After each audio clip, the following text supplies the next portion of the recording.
Um lobo de cueca. Quem já viu um lobo de cueca aqui? Ah, todo mundo já viu. Mas um dia ela viu os doces na casa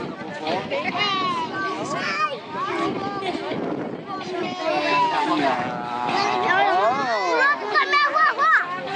E aí ela foi com aquela musiquinha. Vamos passear no bosque, quando seu lobo não vem.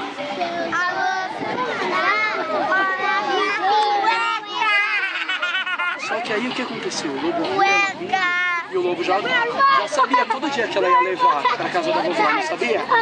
E o que ele fez?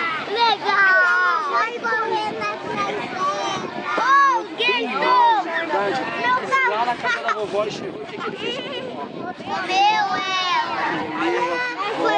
E aí ele pegou todas as roupas da vovó e se disfarçou de vovó, não foi?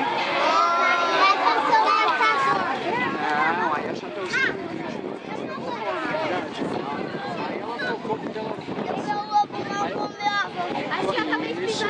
quando ela tocou a campainha, o que ela falou? O lobo falou? Entra minha netinha, não foi? Quando a Chapeuzinho entrou, ela olhou e falou: não, minha filha, pra que esses olhos tão grandes? Não, nariz grande é assim do tio mesmo, mas não sei. Por que esses olhos tão grandes? O que ela respondeu? É pra te olhar. É pra te olhar melhor. Eu vi E pra que esse nariz tão grande? É pra te cheirar melhor. Eu vi um lobo mal comer logo. Você viu? Você estava lá?